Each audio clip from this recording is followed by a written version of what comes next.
Assalamualaikum warahmatullahi wabarakatuh. Salam sejahtera bagi kita semua. Salam Om Swastiastu, Namo Buddhaya, dan salam kebajikan.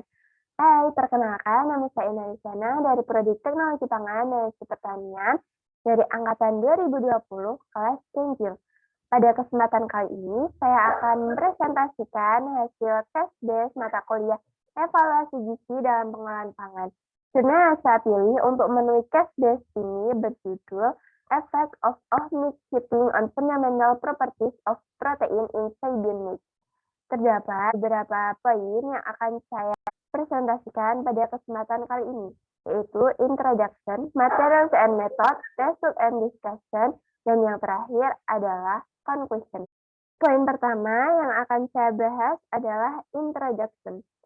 Susu kedelai adalah minuman nabati yang telah menjadi minuman di seluruh dunia, di mana susu kedelai ini bebas kolesterol dan bebas laktosa, namun mengandung protein nabati yang kaya karbohidrat, lemak, vitamin seperti vitamin B1, B2, dan niacin, serta mengandung mineral. Nah, partikel protein menyumbang lebih dari 50% dari total protein dalam susu kedelai.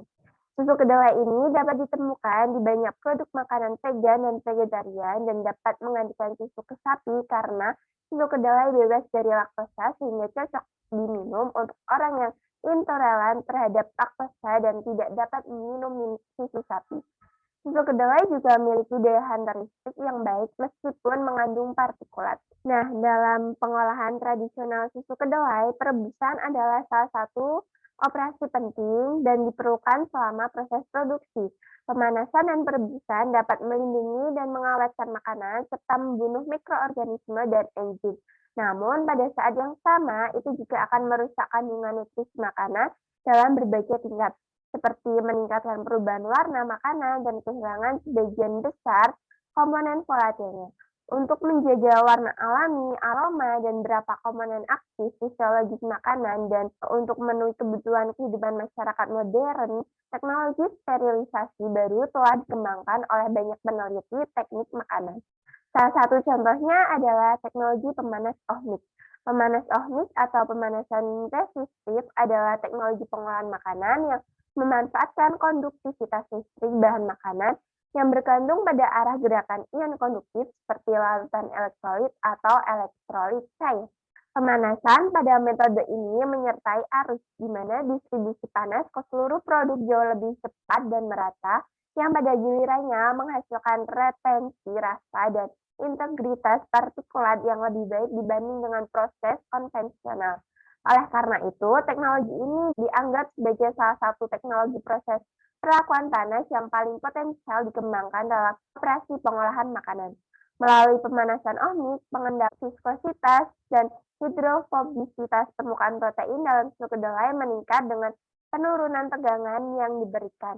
Pemanasan ohmik pada 30 volt membentuk partikel protein yang lebih besar daripada pemanasan pada 50 atau 100 volt dan agregat berukuran lebih besar yang dihasilkan dianggap menghasilkan tekstur daging tahu yang lebih rendah.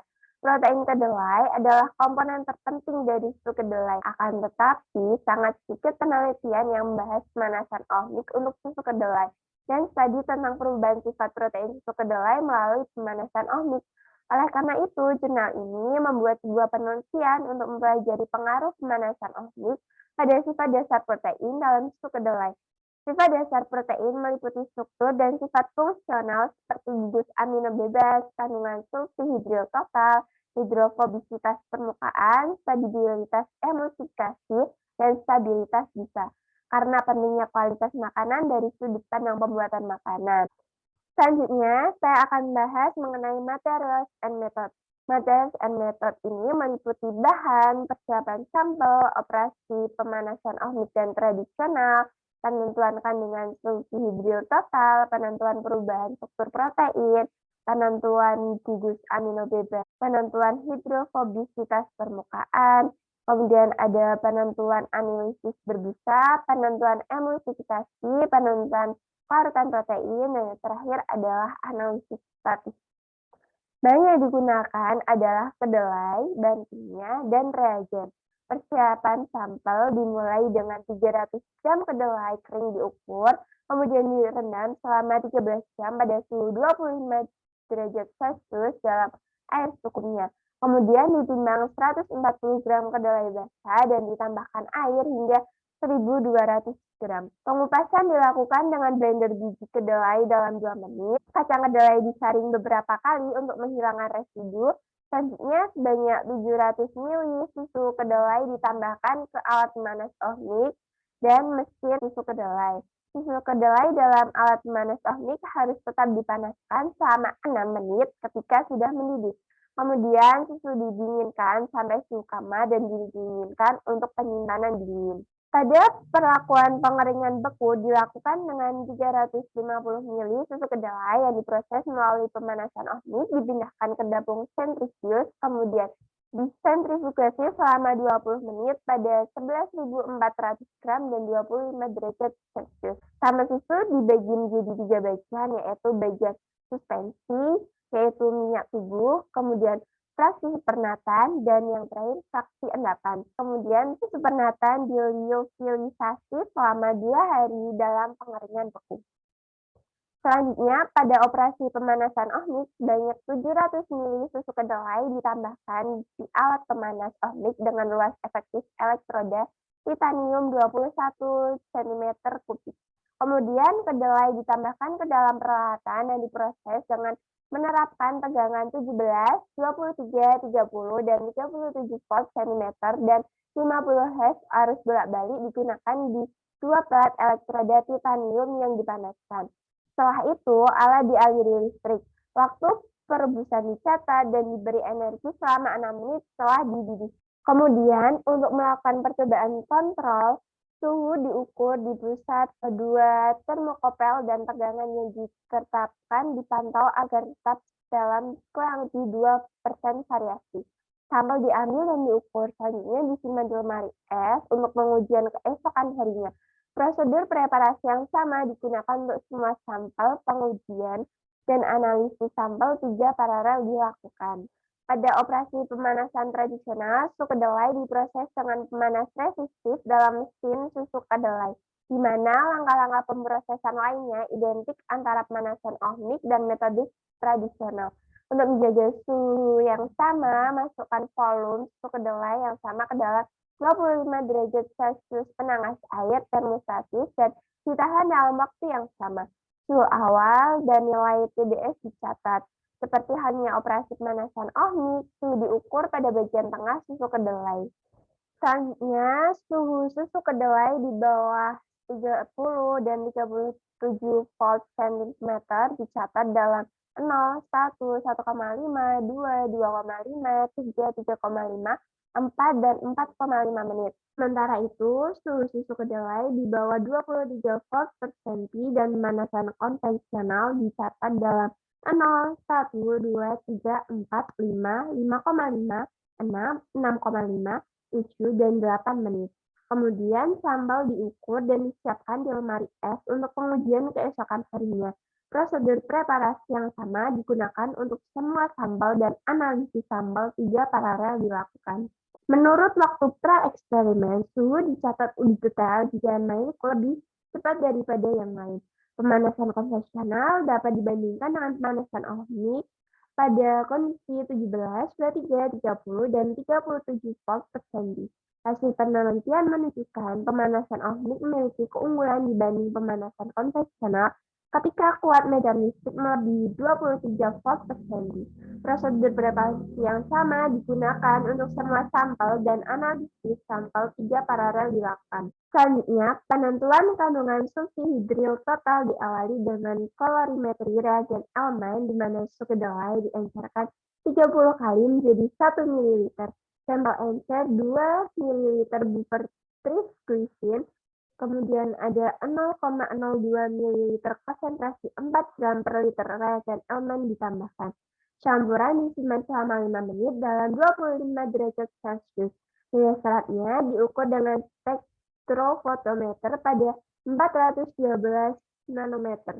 Kontrol menggunakan reagen elemen sebagai pengganti sampel dan kekeruhan diukur dengan menambahkan larutan sampel sebagai pengganti reagen elemen.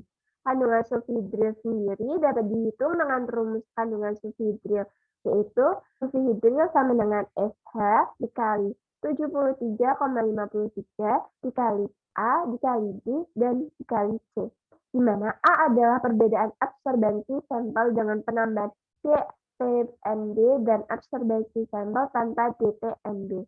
D adalah kelipatan pengenceran dan C adalah konsentrasi protein susu kedelai. Pada penentuan perubahan struktur protein dilakukan dengan sampel protein diliofilisasi selama 48 jam dan dilarutkan dalam 5 ml buffer fosfat. Pengocokan dengan kecepatan 60 rpm selama 16,5 jam sampai larut sempurna. Disentrifugasi pada 25 derajat Celcius dan supernatan diencerkan menjadi 0,1 mg per mililiter. Sementara itu, kondisi analisis spektroskopi dilakukan dengan pemindahan antara 190 dan 250 nanometer melalui spektrometer sikroisme melingkar. Suhu uji adalah 25 derajat Celcius dan panjang jalur optik sel sampel adalah 2 mm, sensitivitas 100 meter tik per senti. Struktur protein dihitung dengan perangkat lunak yang sesuai dengan kurva Cibi-Pra. Selanjutnya, penentuan gugus amino bebas dilakukan dengan susu kedelai diencerkan 10 kali lipat dan 100 mikroliter pengenceran ditambahkan ke tabung EP 10 ml dan pH diatur menjadi 8,2. Kemudian 2 ml 0,2125 mol buffer fosfat ditambahkan ke 1 ml 0,01% TNBS selama 50 derajat Celcius menanggas air dan dipanaskan selama 30 menit. Kemudian 2 ml 0,1 mol Na2SO3 ditambahkan. Oscilasi digunakan untuk menghentikan reaksi. Pada penentuan hidrofobisitas permukaan, sampel protein dikejutkan selama 5 menit pada 25 derajat Celcius menggunakan gaya magnet 100 rpm pada osilator magnetik. Untuk melarutkan sampel itu secara menyeluruh, sampel diguncang pada suhu 35 derajat Celcius dengan kecepatan 100 rpm selama 12 jam. Kemudian larutan 1 mg per mililiter dicampur menggunakan 0,0115 gram protein dengan 15 ml buffer fosfat dan diencerkan menjadi 0,05, 0,01, 0,02, 0,03, 0,04, dan 0,05 mg per mililiter. Sebanyak 60 mikroliter larutan ANS, larutan buffer fosfat pH 7, ditambahkan ke dalam 3 ml sampel dan dikocok dengan baik sebelum digunakan. Kemudian intensitas fluoresensi relatif sampel diukur dengan spektrofotometer fluoresensi pada panjang gelombang eksitasi 365 nanometer dan panjang gelombang emisi 484 nanometer. Sementara itu, kontrol dicampur dengan menggunakan buffer fosfat sebagai pengganti sampel sebagai standar referensi. Penentuan analisis berbusa diawali dengan sebanyak 40 ml susu kedelai dipindahkan ke gelas ukur 100 ml, diemulsikan selama 2 menit dalam pengemulsi berkecepatan tinggi pada kecepatan 10.000 rpm. Emulsifikasi dihentikan ketika pengukuran selesai. Form busa dicatat sebagai V1 dan baca ulang sebagai V2 setelah 30 menit. Hasilnya dihitung menurut formula susu kedelai sampel daya berbusa atau yang disingkat FC dan stabilitas berbusa atau yang disingkat FS, di mana rumus FC adalah V1 min 40 per 40 kali 100% dan FS sendiri rumusnya adalah V2 per V1 dikali 100%. Pada penentuan emulsifikasi, sebanyak 0,2 gram sampel ditimbang secara akurat dan sampel dilarutkan dalam 20 ml air. Sebanyak 5 ml canola dicampur dengan 15 ml larutan protein dan diemulsikan selama 2 menit dalam homogenizer dengan kecepatan 13.000 rpm.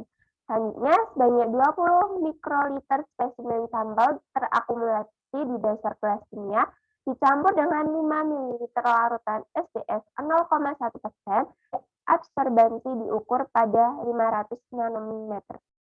Penentuan kelarutan protein atau disebut PS diawali dengan sejumlah tertentu susu kedelai disentrifikasi pada 10.000 gram selama 20 menit dengan suhu 25 derajat Celcius dan kandungan protein total sampel diukur dengan metode Haldol. Setelah susu kedelai diencerkan 15 kali, kadar protein spernatan diukur dengan alat uji konsentrasi protein BCA. Kelarutan adalah perbandingan antara kandungan protein spernatan dan kandungan protein total sampel. Metode terakhir adalah analisis statistik.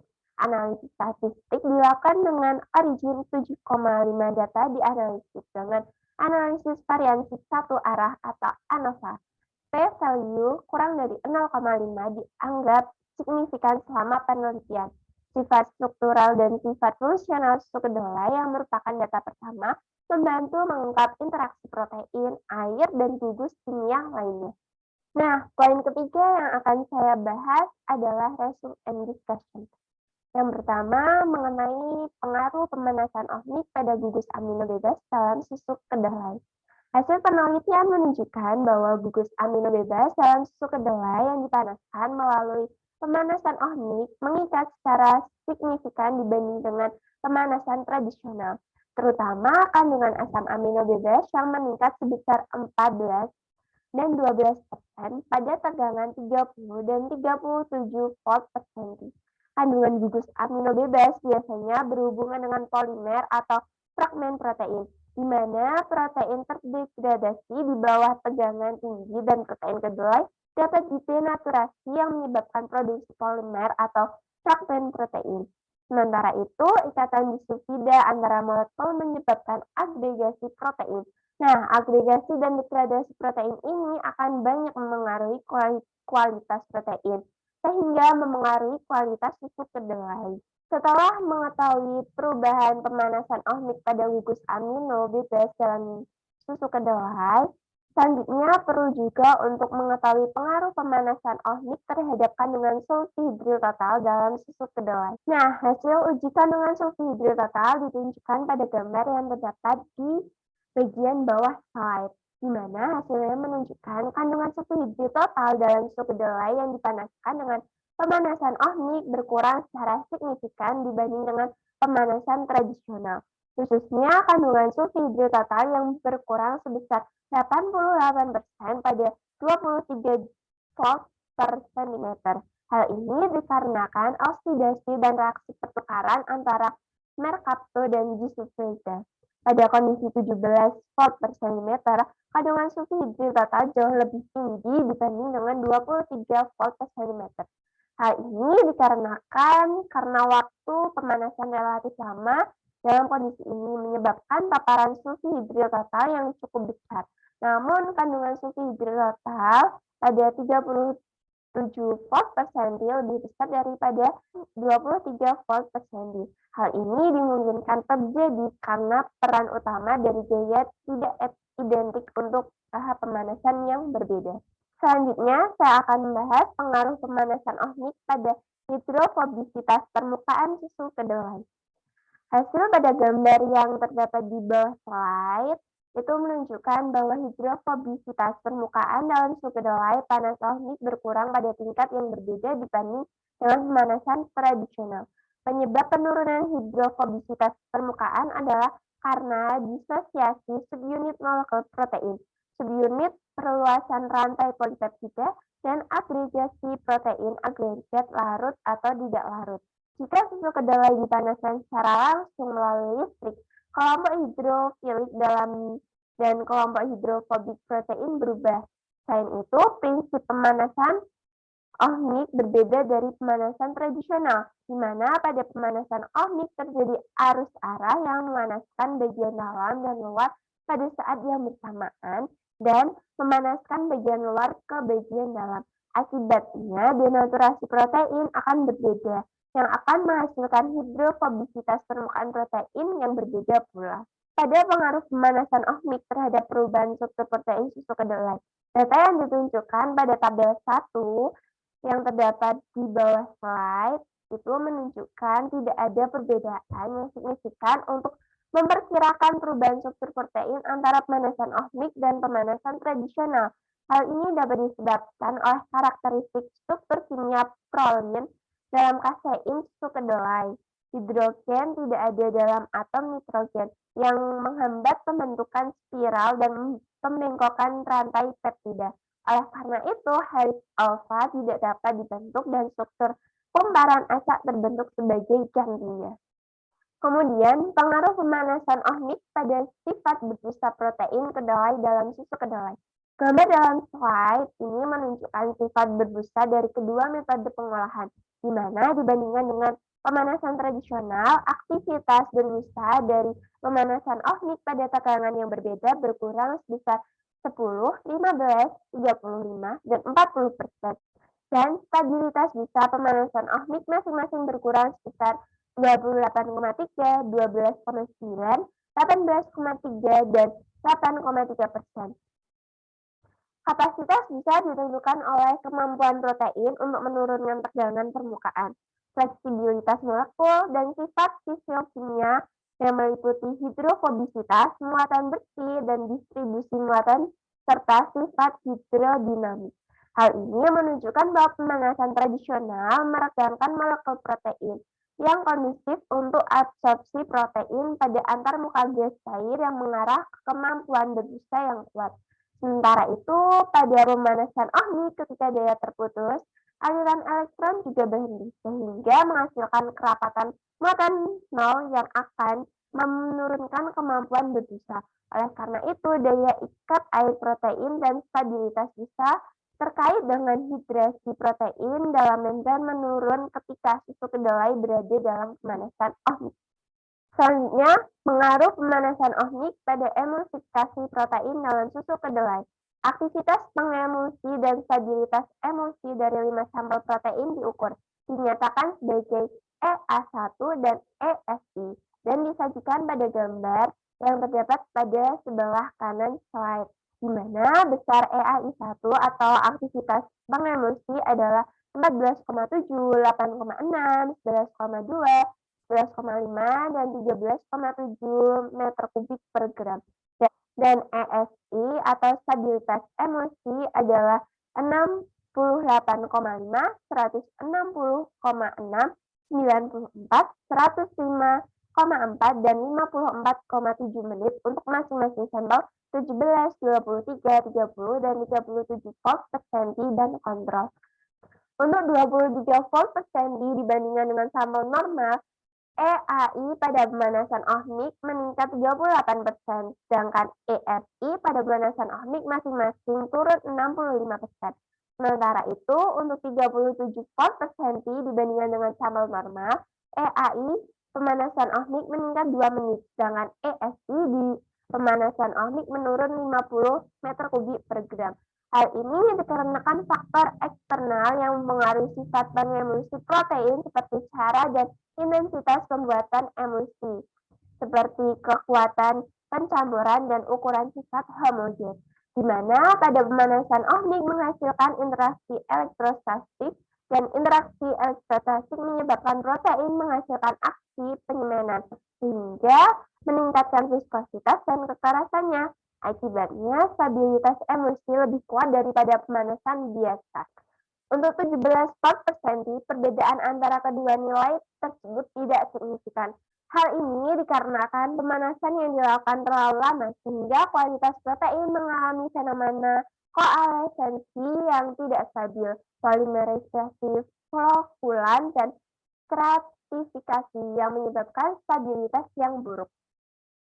Nah, selanjutnya pengaruh pemanasan ohmik pada PS dalam susu kedelai. Larutan susu kedelai yang dipanaskan melalui pemanasan ohmik dan pemanasan tradisional diselidiki pada tegangan 17 dan 37 volt per senti. Hasil menunjukkan bahwa kelarutan susu kedelai meningkat pesat karena pemanasan ohmik sebesar 11 dan 16,4%. Hal ini dikarenakan protein terdenaturasi yang dihasilkan dalam proses pemanasan susu kedelai menyebabkan perubahan komposisi susu kedelai. Jika dibandingkan dengan pemanasan tradisional, PS meningkat lebih banyak setelah pemanasan ohmik daripada setelah pemanasan tradisional. Hal ini dikarenakan sirkuit listrik meningkatkan muatan elektrostatik pada permukaan protein, garam, dan asam. Biasanya dihamburkan menjadi ion dalam cairan dan bertindak sebagai pembawa arus listrik selama pemanasan ohmik. Selain itu, konduktivitas listrik makanan akan meningkat jika suhunya juga meningkat. Pengaruh pemanasan ohmik pada densitas susu kedelai. Hasil tabel 2 menunjukkan bahwa belum banyak perubahan konsentrasi, filtrasi, dan proses pengayakan larutan kedelai yang seragam sebelum pemanasan ohmik. Namun, setelah pemanasan ohmik, partikel dalam susu kedelai dipisahkan dan digabungkan kembali melalui pemanasan. Dengan meningkatnya suhu, beberapa glikogen partikel menghasilkan disosiasi dan dikombinasikan dengan komponen protein non-partikel membentuk peptida alkali 11S dan subunit 7S sebagai komponen utama partikel protein kedelai baru. Dan demikian, densitas susu kedelai mengalami kenaikan meskipun tidak terlalu signifikan. Poin terakhir yang akan saya bahas adalah conclusion. Setelah perlakuan pemanasan ohmik, struktur dan sifat fungsional protein dalam susu kedelai sangat berubah dibandingkan dengan perlakuan pemanasan tradisional, di mana gugus amino bebas dalam susu kedelai yang dipanaskan melalui pemanasan ohmik meningkat secara signifikan dibandingkan dengan pemanasan tradisional. Khususnya kandungan asam amino bebas meningkat dengan jelas sebesar 14 dan 12% pada tegangan masing-masing 30 dan 37 volt per cm. Sementara itu, kandungan sulfhidril total dan hidrofobisitas permukaan protein dalam susu kedelai yang dipanaskan dengan pemanasan ohmik berkurang secara signifikan dibanding dengan pemanasan tradisional. Dibandingkan dengan pemanasan tradisional, aktivitas berbusa dari pemanasan ohmik tegangan yang berbeda juga berkurang. Aktivitas pembusaan susu kedelai yang dipanaskan dengan pemanasan ohmik berkurang 10, 15, 35, dan 40%. Sedangkan stabilitas fluid dalam susu kedelai yang dipanaskan dengan pemanasan ohmik berkurang masing-masing sebesar 28,3, 12,9, 18,3, dan 8,3%. Selain itu, EAI dalam susu kedelai yang dipanaskan dengan pemanasan ohmik naik sebesar 38%, sedangkan ESI masing-masing turun sebesar 65%. Perbedaan gugus amino bebas kandungan sulfhidril total dan struktur kedua dan ketiga menunjukkan adanya beberapa perubahan struktur protein dan perbedaan sifat hidrofobisitas permukaan, sifat pembusaan, dan sifat pengemulsi menunjukkan sifat fungsional protein yang dimiliki berubah. Kandungan gugus asam amino bebas dapat digunakan untuk menunjukkan fenomena dekomposisi protein selama perlakuan panas. Total sulfhidril merupakan parameter penting yang memengaruhi antarmuka protein dan emulsifikasi. Hidrofobisitas permukaan adalah parameter fisik utama untuk mengevaluasi protein dan mencerminkan interaksi protein dengan air dan kelompok kimia lainnya. Sifat-sifat tersebut saling terkait dan akhirnya menunjukkan perbedaan sifat struktural, fungsional, dan reologi susu kedelai. Pemanasan ohmik menghasilkan aliran elektron dan aliran elektron menyebabkan protein menghasilkan aksi penyimpanan yang mengakibatkan sifat struktural, fungsional, dan reologinya. Penerapan pemanasan ohmik untuk susu kedelai ditemukan sangat berhasil dalam mengurangi waktu pemanasan dan menghasilkan produk nutrisi. Namun, pemanasan ohmik langsung dari makanan cair menimbulkan beberapa masalah, misalnya korasi dan pembentukan endapan pada elektrod. Oke, karena sudah ada beberapa pertanyaan yang masuk, langsung saja saya akan menjawab beberapa pertanyaan tersebut. Yang pertama adalah, apa penyebab perubahan jumlah PS dalam susu kedelai? PS memiliki pengaruh yang sangat penting pada sifat protein yang biasanya dipengaruhi oleh pH, kekuatan ionik, suhu, dan jenis pelarut. Perubahan jumlah PS dalam susu kedelai dapat disebabkan oleh pemanasan susu kedelai yang dilakukan, di mana protein terdenaturasi yang dihasilkan dalam proses pemanasan susu kedelai menyebabkan perubahan komposisi susu kedelai sehingga jumlah PS pun ikut berubah. Ketika protein dipanaskan, kelarutannya menurun secara irreversibel. Dengan peningkatan suhu lebih lanjut, molekul protein meregang, memodifikasi, dan PS akhirnya menurun. Sementara itu, perubahan struktur jaringan dan peningkatan celah dapat meningkatkan jumlah protein penyimpanan dalam susu kedelai, sehingga dapat meningkatkan jumlah PS. Selanjutnya, pertanyaan kedua. Berapa tegangan optimal untuk pemanasan ohmik pada susu kedelai? Dalam bidang pengolahan pangan, pemanasan ohmik didefinisikan sebagai suatu proses di mana bahan pangan, baik itu cair, padatan, atau campuran antara keduanya, dipanaskan secara simultan dengan mengalirkan arus listrik melaluinya. Efisiensi proses pemanasan ohmik bergantung pada konduktivitas listrik dari bahan pangan. Semakin tinggi nilai konduktivitasnya, maka efisiensinya akan semakin meningkat. Susu kedelai mempunyai konduktivitas yang baik, sehingga pemanasan ohmik yang optimal untuk susu kedelai adalah dengan variasi frekuensi 40 sampai 20 ribu Hz dan tegangan 20 sampai 60 volt, di mana berdasarkan hasil penelitian yang dilakukan oleh Chow et al. Pada tahun 2016, hasilnya menunjukkan bahwa pemanasan ohmik pada susu kedelai dengan frekuensi 5 kHz dan tegangan 60 volt merupakan perlakuan terbaik. Kualitas organoleptik dan kandungan fisiokimia produk hasil pasteurisasi dengan pemanasan ohmik frekuensi 40-20 Hz dan tegangan 20-60 volt dapat dipertahankan sesuai dengan produk awal dan lebih baik dari produk hasil pasteurisasi konvensional. Pertanyaan ketiga adalah, apakah memungkinkan pemanasan ohmik digunakan untuk skala industri? Pemanasan ohmik sangat dimungkinkan digunakan untuk skala industri. Bahkan banyak peneliti teknologi makanan yang mengembangkan teknologi pemanas ohmik sebagai alternatif pengganti pemrosesan non-termal. Hal ini dikarenakan teknologi pemrosesan non-termal masih memperkenalkan kelemahan yang sulit diatasi. Sebagai contoh, sebagian besar teknologi pemrosesan non-termal memiliki sedikit efek pada aktivitas enzimatik dan menyebabkan biaya pemrosesan yang tinggi.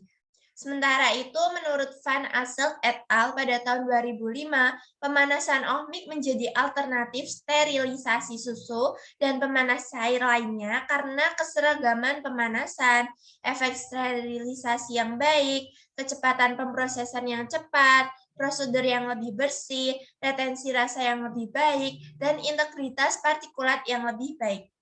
Selain itu, pemanasan ohmik memiliki prospek luas di bidang-bidang seperti pemanasan, cleansing, pengupasan, dehidrasi, fermentasi, ekstrasi, sterilisasi, dan pasteurisasi. Nah, pertanyaan terakhir adalah, mengapa agregasi dan degradasi protein akan banyak mempengaruhi kualitas protein yang juga berpengaruh terhadap kualitas susu kedelai? Agregasi dan degradasi protein banyak mempengaruhi kualitas protein, sehingga akan mempengaruhi kualitas susu kedelai juga. Hal ini dikarenakan penguapan protein dari jumlah molekul kecil yang merupakan prekursor rasa akan berdampak pada rasa susu kedelai, sehingga ketika protein mengalami agregasi dan degradasi, maka akan menyebabkan perubahan susu kedelai. Selain itu, protein yang diregangkan dan terpapar akibat agregasi dan degradasi protein adalah residu yang tersimpan, sehingga kondusif untuk hidrolisis katalik protein dan pencernaan susu kedelai akan terpengaruh. Kualitas susu kedelai juga dipengaruhi oleh agregasi protein, di mana protein akan beragregasi dan kasein akan mengalami defosforilasi setelah pemanasan yang intens. Nah, berikut adalah pusaka yang saya gunakan sebagai referensi untuk menjawab beberapa pertanyaan tadi. Nah, karena semua pertanyaan yang diajukan sudah terjawab, maka berakhir pula presentasi dari saya. Semoga apa yang saya sampaikan dapat bermanfaat.